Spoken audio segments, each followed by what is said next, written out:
بلو بيتل هو اخر فيلم في عالم دي سي القديم، الدي سي اي يو. لا لحظه، ده هو اول فيلم في عالم دي سي الجديد الخاص بجيمس جان، الدي سي يو. لا برضه، هو الفيلم في العالم القديم ولكن الكاركتر في العالم الجديد. حد فاهم حاجه ولا انا؟ المهم، لما اتفرجت على التريلر بتاع بلو بيتل انا بصراحه كان عاجبني جدا وكنت عايز اروح اشوفه في السينما، لكن المشكله ان مفيش اي سينما قريبه مني عرضت الفيلم، ودي كانت حاجه غريبه لدرجه ان انا شكيت ان في مؤامره بتتعمل على الفيلم ده. لكن بعد محاولات عديده ان انزل القاهره اتفرج على الفيلم في السينما بقت كلها بالفشل، قررت ان انا استسلم للامر الواقع واتفرج على الفيلم ديجيتال لما ينزل. لكن لما ريفير الفيلم نزلت وكان معظمها سلبي والروتن توميتو سكور بتاعه كان قليل، والفيلم انتهى في البوكس اوفيس على 130 مليون في مقابل ميزانيه 120 مليون، انا هنا استغربت. الفيلم ده انا لما شفت التريلر بتاعه كان عجبني، ليه الناس ما راحتش تشوفه؟ لكن الفيلم نزل ديجيتال اخيرا، واخيرا لقيت وقت ان انا اقعد اتفرج عليه، وهنا عرفت ايه المشكله. فتعال اقول لكم. اهلا بيكم، معاكم محمود اسامه من قناه ايجيبشن نيرد، والنهارده معانا فيلم بلو بيتل هنبص عليه عشان نحاول نتعلم منه ونشوف عمل ايه كويس وعمل ايه وحش، واجاوبكم على سؤال هو ليه فشل. الفيلم كان فيه حاجات كويسه وبصراحه عجبتني، زي الكاستوم الخاص ببلو بيتل كان فعلا جميل جدا. السيتنج احنا كنا تقريبا قاعدين في ميامي ومش اي تصوير لميامي برضه. الكولتشر اللي كانت في الفيلم قليل ان يبقى فيه عندنا افلام سوبر هيرو مكسيكيه، والممثلين بالرغم ان معظمهم مش معروف ولكنهم عملوا شغل كويس نوعا ما. لكن الفيلم ده كان فيه اخطاء كبيره جدا تحسسك ان صناع الفيلم ده ما كتبوش فيلم قبل كده. فتعالوا نبص ونشوف ايه هي المشاكل اللي خلت الفيلم ده محدش عايز يشوفه.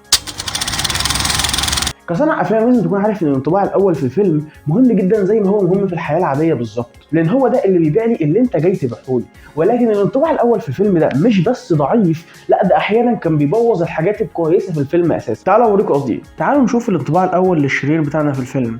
في الاوبننج بتاعت الفيلم خالص عندنا الايفل سي او بتوصل بالهليكوبتر لمكان في الصحراء اللي هي عباره عن ثلج، وتتكلم مع اتنين عشان يقولوا لها انهم قربوا من يوصلوا للسكيرب. بس كده، ما قدمناش حاجه مهمه للايفل سايد ولا السكيرب ولا اي حاجه خالص. الجزء ده من الفيلم هو الجزء اللي من السهل فيه انك تبيع لي اللي انت جاي تبيعه لي، ولكن الفيلم ده حتى ما حاولش. على الجانب الاخر تعالوا نشوف الانطباع الاول عن البطل بتاعنا هايمي. بيوصل للمطار عشان يقابل عيلته، بس كده بيتكلم مع عيلته، يروح ياكل مع عيلته ويروح البيت عشان يتكلم هو واخته هما بيتفرجوا على المنظر ده، وبعدها يشتغل شغلانه نظافه اخته اللي جابتها له. بس كده، هي دي الطريقه اللي الفيلم حاول يبيع لك بيها بطل السوبر هيرو الجديد بتاعنا كواحد ما يستحقش انتباهك ولا اهتمامك باي شكل من الاشكال. في باتمان في سوبرمان بنشوف بروس وين وهو بيجري جوه مبنى بيقع، واول ظهور لباتمان كان بيخوف المجرمين والضحايا وكمان البوليس، مع اننا عارفين ان الشخصيه دي قويه، ولكن الفيلم بيبيع لك من البدايه ان هي شخصيه قويه. لكن الانطباع الاول في بلو بيتل مش بس قدم لك الشخصيات كانهم ده اي حد ممكن يبقى ماشي في الشارع، لكن ده كان بيبوظ الحاجات الكويسه اساسا في الفيلم. المكسيكان كولتشر اللي في الفيلم ده انا قلت ان هي من افضل الحاجات اللي في الفيلم، وهي كانت عجباني جدا، ولكن الانطباع الاول عنها كان بالكامل سلبي. الابطال بتوعنا مكسيكيين فقلقانين ان هم يتقبض عليهم. الابطال مكسيكيين فمش عارفين يلاقوا وظيفه كويسه بسبب العنصريه. الابطال مكسيكيين فهيخسروا شغلهم وبيتهم للرأسمالية، ولازم يشتغلوا في وظائف تنظيف للناس البيض اللي مش محترمين معاهم لدرجه تبان كوميكال. انا بقولكش ما تحطش الصراعات دي في الفيلم، لكن لو عايز تعمل فيلم عن الثقافه المكسيكيه يبقى لازم تبيعهم لي بطريقه تخليني اتعاطف معاهم، لان الحاجات دي ما بتعملش ده. لو الانطباع الاول بتاعك للشخصيات المكسيكيه انهم ناس مش بيحترموا ابسط القواعد اللي لازم تحترمها وبتاخد فلوس مقابلها، فبصراحه انا مش عارف مين هيبقى مهتم بيهم، ودي حاجه تزعل، لان الثقافه المكسيكيه من افضل عناصر الفيلم. انك تبقى مكسيكي معناها انك تقفوا جنب بعض في اي مشكله، تعملوا كل حاجه مع بعض مهما كانت ايه هي، تلعبوا لنفس الفريق مدى الحياه، ودي حاجات كويسه انا ما شفتهاش قبل كده، فليه ما بداتش بيها من البدايه؟ ولو قلت لي ان احنا رجعنا واستغلنا الحاجات دي في النهايه، هرجع وهقول لك ان الانطباع الاول هو اللي بيدوم. فلو عايز تبيع حاجه للمشاهد يا ريت تبيعها في البدايه بدل ما تعملش حاجه.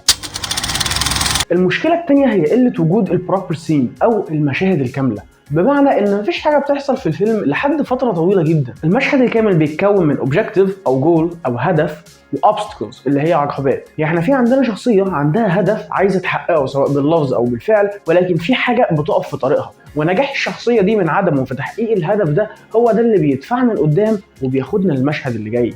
تعالوا اوريكم قصدي. عندنا في البدايه الايفل بوس ليدي بتوصل الصحراء الثلج وتتكلم عن السكارب. عندنا في البداية هايمي بيوصل في المطار وراح يتكلم مع عيلته وهما بياكلوا، ورجع البيت عشان يتكلم اكتر، وبعدها راح الشغل عشان يتكلم اكتر. ودي مش مشاهد اكتر من انها معلومات سواء لفظية او مرئية هي اللي بتحرك الفيلم لقدام، وما بيحصلش حاجة فيها علشان تحركه اصلا. ولما كان بيبقى في حاجة بتحصل على الشاشة ما كانش بيبقى ليها هدف. يعني لما بنت اخو الايفل بوس ليدي سرقت منها البرجر وادته لهايمي علشان ياخده مع البيت، ويكتشف ان مفيش فيه برجر بعدها، وبدون اي سبب واضح يختار هايمي عشان ينضمج معاه، وبعدها ده حصل. على الشاشة في حاجة بتحصل، احنا بنطير في المدينة وبنقابل كل انواع المخاطر، والصراحة كان شكلها حلو. صح؟ غلط، لان المشهد ده وعلى الرغم من كل اللي بيحصل فيه هو بدون اي هدف. مش زي مثلا مشهد الطيران من فيلم ايرون مان لما كان توني بيختبر حدود قدرات البدلة بتاعته ووقع في مشكلة بسبب ده. لا، هايمي حتى مش مسيطر على البدلة، هو موجود بس، والبدلة هي اللي بتطير بحجة انها بتعمل سيستم تشيك. في الغالب ده حصل لان صناع الفيلم عايزين يعملوا كده. هو ده الجزء اللي في فيلم السوبر هيرو البطل بتاعنا بيكتشف قدراته الجديدة، ولما كان بيبقى فيه مشاهد كاملة الفيلم تقريبا ما كانش بيبقى عارف يعمل فيهم ايه. في سرقة السكيرب على سبيل المثال، بنت اخوها دخلت المعمل عشان تخبط في واحد وتاخد الكي كارد، بعد كده تاخد السكيرب وتمشي، ولما الانذار ضرب ادته لهايمي اللي بالصدفة البحتة كان واقف في المكان علشان يخرج من الباب. وبس كده، كأن الفيلم مش مهتم بأحداثه أصلا وعايز يخلص منها بسرعة والسلام. لما هايمي يحاول يحمي البنت من الإيفل بوس ليدي كل اللي قالوا كلمة ستوب، وبعد كده اتطرد. بس كده، ما حاولش حتى ان هو يدافع عن شغله هو أو أخته. انتهى المشهد. لما هايمي راح علشان ينقذ البنت لما اندمج مع السكيرب، لا تاخدش في بالك، هي واقفة بره، هيخش بص العربية وهتمشي على طول. وانتهى المشهد. لما هايمي والبنت راحوا علشان يخترقوا الشركة عشان يجيبوا حاجة هتساعدهم، لا ما تشغلش بالك، عمو معاه جهاز هيخليهم يدخلوا ويبيك اللوك وياخدوا الحاجه اللي هم عايزينها ويمشوا. وانتهى المشهد. بعدها التابع جه علشان يحاربهم، لكن لا ما تشغلش بالك، البدله هي اللي هتحارب علشانهم. على الاقل عمو عمل حاجه في النهايه خالص، على الاقل عندنا ده. اللي انا عايز اوصل له ان لازم يبقى فيه صراع ليه معنى علشان تعمل مشهد كامل، والمشهد الكامل بيبقى ليه معنى لما بيتعمل بيه حاجه. الجدل مثلا ما بين الايفل بوس ليدي وبنت اخوها على تقنيه الاسلحه ملوش اي معنى، واحده بتقول كويس والتانيه بتقول وحش، وبس كده، مفيش حاجه اتغيرت، ما وصلناش لحاجه، هي دي بس مجرد معلومات. مشاهد النهايه ما هياش مجرد معلومات. مشهد هايمي هو بينط من فوق السطوح على امل ان هو يخلي بدلته تتحرك عشان يروح ينقذ عيلته ما هواش مجرد معلومات، لكن النوع ده من المشاهد مش هو اللي يخلي حد يروح السينما علشان يتفرج عليه. المشكله الثالثه هي ان الفيلم كله مليان ده قال ودي قالت. تعالى اوريك قصدي. لو بصينا على اسباب الصراع الاساسي مش هنلاقي حاجات كتير، كل اللي عندنا ان الايفل بوس ليدي محتاجه قوه السكيرب عشان تعمل جيش من الجنود الخارقين، عرفنا عنهم من اعلان لعبه تقريبا كان بيتعرض على الشاشه، بس ما عرفناش اكتر من كده. ليه نجاح البرنامج الجيش الخارقين ده مهم بالنسبه لها؟ ما نعرفش. ليه الهدف اللي بيتباع علشان الجنود الخارقين دول؟ ما نعرفش. ايه اللي هيحصل لو ما وقفناش البرنامج ده؟ ما نعرفش. كل ده مجرد كلام، زي ما في نهاية الفيلم خالص لما قالوا ان هايمي هيموت لو اخدوا منه قدراته، وبعد ما اخدوها منه فضل عايش. مجرد كلام. احنا حتى ما عندناش سبب مقنع للخناق في اخر الفيلم لان كل واحد اخد اللي هو عايزه، لكن لا، لازم نتخانق لان هو ده اللي بيحصل في الافلام. اللي عايز اوصل له هو ان الاحداث بتاعتك بيبقى ليها معنى لما بيتعمل بيها حاجه، ولو ده ما حصلش بتبقى مجرد هوا، مجرد كلام فاضي بيتحط علشان نملى بيه وقت وخلاص. والمشكله دي منتشره في الفيلم بشكل كبير جدا.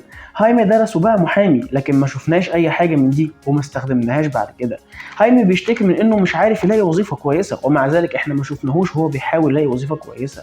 عيله هايمي خسرت المحل بتاعهم اللي ما كناش نعرف ان هو موجود، وقريب هيخسروا البيت بتاعهم، لكن ما كناش هنعرف ده لو هم ما كانوش قالوا. هايمي عايز يبعد عيلته عن المكان ده، لكن مش فاهم ليه. هو الصراحه المكان كويس جدا بالنسبه لي عشان العيشه. السكارب اختار هايمي عشان يندمج معاه، لكن بدون اي توضيح ايه اللي هايمي عمله علشان يستحق الشرف ده. So I'm guessing it's chosen you. Why? What do you mean why? Why? Trust me on this. لكن مش في نص الفيلم تقولي ده كان في بلو بيتل اصلي قبل هايمي. لا يا راجل، فعلا هايمي بيقول للبدله بتاعته انها ما تقتلش حد علشان في النهايه البدله توقفه عن القتل وهو في اضعف حالاته. المفروض يبقى المشهد ده قوي، لكن المشكله ان الاحداث دي ما اتعملش بيها اي حاجه كفايه. ليه هايمي مش عايز يقتل؟ انا معرفش لان الفيلم ما قاليش، علشان كده انا مش مهتم، ده مجرد كلام بيضيع وقت. لو عايزني اتعاطف مع عائله هايمي على ان هي هتخسر بيتها، يبقى وريني البيت ده وهو بيتهد، وريني هما بيتكلموا مع الملك، وريني عيله تانية في نفس البيت بيعيطوا وبيتهنوا والبيت بتاعهم بيتهد. لو عايزني اهتم بمحاولات هايمي ان هو يخرج عيلته من المكان ده، يبقى وضح ان المكان ده فيه مشاكل، فيه جرايم، فيه حاجه تخلينا احنا عايزين نسيبه ونمشي، لاني مش هشجعه على ان هو يعمل حاجه لو انا مش فاهم هو اصلا عايز يعملها ليه. وهو ده فيلم بلو بيتل. انا فاهم ان فيلم بلو بيتل كان مكتوب ومتصور على اساس ان هو هيبقى فيلم ستريم، لكن سواء فيلم ستريم او لا، الاخطاء الكارثيه اللي موجوده فيه فعلا ما تنفعش تبقى في فيلم عادي. فلو انت مؤلف وبتالف فيلم سوبر هيرو او ناوي تالف فيلم سوبر هيرو، ما تنساش تاخد بالك من الاخطاء دي، والا الجمهور مش هيهتم يخش الفيلم.